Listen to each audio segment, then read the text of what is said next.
ఈ పెసర్లు అండి. ఈ పెసర్లు అనేటివి చాలా హెల్తీ ఫుడ్. ఈ పెసర్లతో మనం ఈరోజు ఒక స్వీట్ రెసిపీ చేయబోతున్నాం. ఇవి ఎండాకాలం కాబట్టి చాలా చలువుగా కూడా ఉంటాయి. హెల్త్కి, బాడీకి కూడా చాలా కూల్గా ఉంటుంది. దీంతో మనం ఒక రెసిపీ చేయబోతున్నాం. ముందుగా వీటిని బౌల్లో వేసుకొని ఒక గంట సేపు నీటిలో నానబెట్టుకోవాలి. నానబెట్టుకున్న తర్వాత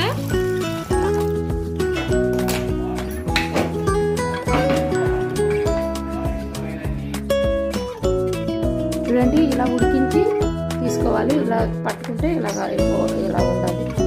ఇలా వండినట్లయితే కరెక్ట్గా ఉడికింది అని అర్థం. ఇలా ఉడికించిన పెసర్లలో బెల్లం వేసుకొని బాగా మ్యాష్ చేసుకోవాలి.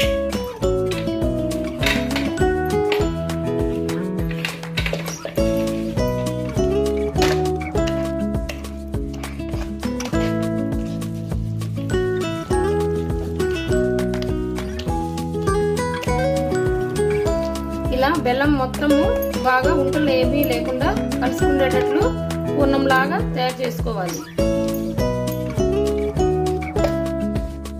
ఇది దోసపిండి అండి. దోసపిండి అనేది మనకు ఈ విధంగా ఉండాలి. దీనిలో కొద్దిగా ఉప్పు వేసుకొని బాగా కలుపుకొని మనం ముందుగా తయారు చేసినటువంటి పూర్ణాన్ని గిన్నెలో చూపించిన విధంగా ఉంది. ఈ పూర్ణాన్ని ఇలా తీసుకొని ముద్దగా వచ్చేటట్లు చూడాలి. ముందుగా స్టవ్ ఆన్ చేసుకోవాలి.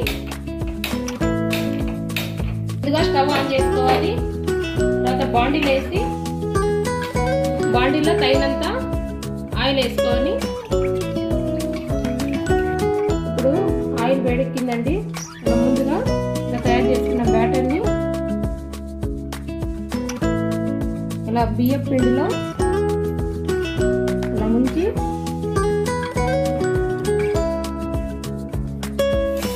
ఇలా వేసుకోవాలి.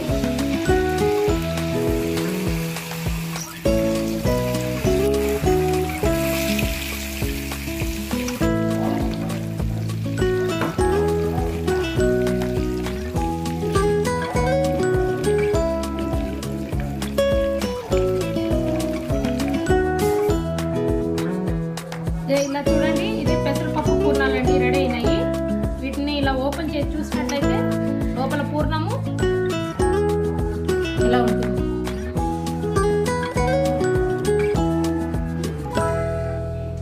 మీకు ఈ వీడియో నచ్చినట్లయితే ప్లీజ్ షేర్ అండ్ సబ్స్క్రైబ్.